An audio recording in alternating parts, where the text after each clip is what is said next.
orang yang diberi kemudahan oleh Allah, diberi kelapangan oleh Allah, lebih butuh kepada kesabaran dibandingkan orang yang kesusahan dan diberikan kesempitan hidup oleh Allah Subhanahu wa taala. Sekali lagi, ada 4 alasan setidaknya yang dirangkum dari perkataan Al-Imam Ibnu Qayyim rahimahullahu taala. Yang pertama, alla yarkan ilaiha wa la yaghtarru biha. Alasan yang pertama, agar orang yang diberikan kemudahan oleh Allah itu tidak menyandarkan kemudahan tersebut kepada dirinya dan tidak terpedaya dengan kemudahan-kemudahan yang Allah berikan kepadanya. Bukankah kita sering merasakan ketika Allah berikan kemudahan-kemudahan, ketika Allah limpahkan harta kita, ketika Allah berikan kesehatan kepada kita, ketika Allah masih berikan waktu usia kepada kita, kemudian kita mengatakan ini karena keturunan, ini karena bawaan, ini karena pola hidup saya yang saya jaga, ini karena cara saya dalam saya berbisnis. Bukankah sering lisan kita mengucapkan hal demikian? Artinya banyak orang-orang yang Allah berikan kemudahan, kemudian mereka menyandarkan kemudahan tersebut kepada dirinya, tidak kepada Allah. Makanya Allah berikan contoh kisah yang sangat populer di tengah-tengah kita, yaitu Qarun, di mana kata-katanya, kalimatnya diabadikan oleh Allah dalam Al-Quran. Dia mengatakan, innama utituhu ala ilmin indi. Aku mendapatkan kekayaan ini karena ilmu yang aku miliki, karena kehebatan yang aku miliki, karena cara-cara yang aku miliki sehingga aku menjadi kaya, tidak menyandarkannya kepada Allah. Dan dalam alasan yang pertama juga kalimatnya adalah jangan sampai kita terpedaya dengan kekayaan, kemudahan, kelapangan yang sedang kita rasakan ini. Karena banyak orang-orang yang tidak sedikit orang-orang yang terpedaya dengan kenikmatan, dan makanya Allah mengatakan di dalam surat Al-Imran, apa kata Allah? Wa mal hayatud dunya illa mata'ul ghurur.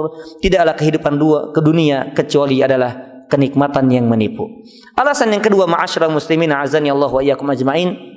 Kenapa orang yang diberikan kemudahan oleh Allah, kenapa orang yang diberikan kekayaan dan kelapangan oleh Allah dalam hidupnya, dia lebih membutuhkan sabar dibandingkan mereka-mereka yang miskin, mereka-mereka yang sempit, mereka-mereka yang susah? Agar tidak senantiasa kehidupannya terobsesi dengan hidupan dunia, agar dia tidak senantiasa berambisi kepada kehidupan dunia yang fana ini, yang akan ditinggalkan, dan namanya ajal itu dekat untuk kita semuanya. Ma'asyiral muslimin azani Allah wa iyyakum, di dalam hadis riwayat Bukhari dan Muslim dari sahabat Anas bin Malik radhiyallahu anhu, Nabi sallallahu alaihi wasallam mengatakan, "Lau kana libni Adam wadin min dhahab ahabba anna lahu wadiyan akhar wa lan yamla'a fahu illa turab." Seandainya anak Adam itu punya satu lembah yang isinya emas, satu lembah, bukan 100-200 gram, bukan 1-2 kilogram, bukan ribuan kilogram, dia punya emas, artinya triliunan uangnya, maka dia akan berharap punya lembah yang isinya emas. Dalam riwayat Bukhari, redaksi Imam Bukhari, dia ingin punya yang ketiga, sudah ketiga ingin keempat, dan seterusnya, dan tidak akan pernah memenuhi hasrat hawa nafsunya kecuali jika mulutnya, mohon maaf, terisi dengan tanah, artinya dia mati, baru dia tidak lagi berharap dunia. Ma'asyiral muslimin, itulah kenyataan yang kita rasakan bersama. Lihat orang-orang yang berbisnis, orang-orang yang punya perusahaan, sudah sukses ingin buka cabang lagi, sudah sukses ingin buka cabang lagi. Apakah salah? Tidak salah. Apakah salah? Tidak salah kalau kekayaannya digunakan sebagaimana digunakan oleh Abdurrahman bin Auf. Kalau kekayaannya sebagaimana yang digunakan oleh Abu Bakar As-Siddiq radhiyallahu anhu, di mana kekayaannya digunakan untuk berinfak di jalan Allah, bahkan Abu Bakar radhiyallahu anhu menginfakkan seluruh hartanya di jalan Allah. Maka ketika Nabi SAW mengatakan kepada beliau, "Ma tarakta li ahlik ya Abu Bakar?" Apa yang kau tinggalkan untuk keluargamu, Abu Bakar? Makan apa keluargamu? Istri anakmu makan apa? Kalau engkau infakkan seluruhnya.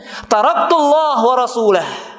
Dengan tegas Abu Bakar As-Siddiq, dengan penuh keyakinan, dengan iman, yang mana iman beliau adalah iman terbaik setelah para nabi dan para rasul. Abu Bakar As-Siddiq mengatakan, aku meninggalkan Allah dan Rasulnya. Allahu Akbar. Maka orang-orang yang terus berambisi dunia, kalau dunianya digunakan untuk mengejar akhirat, tidak ada salahnya. Karena dalam dia mengejar dunia, sesungguhnya dia sedang mengejar Allah. Sesungguhnya dia sedang mengejar ridha Allah. Sesungguhnya dia sedang mengejar surga Allah. Tetapi kalau dia terus menambah dunia sehingga membuat dia semakin jauh dari Allah. Salat masih tetap salat, tapi salat sudah diabaikan. Berjamaah sudah mulai diabaikan. Bacaan Quran sudah mulai berkurang. Zikir sudah mulai dilupakan.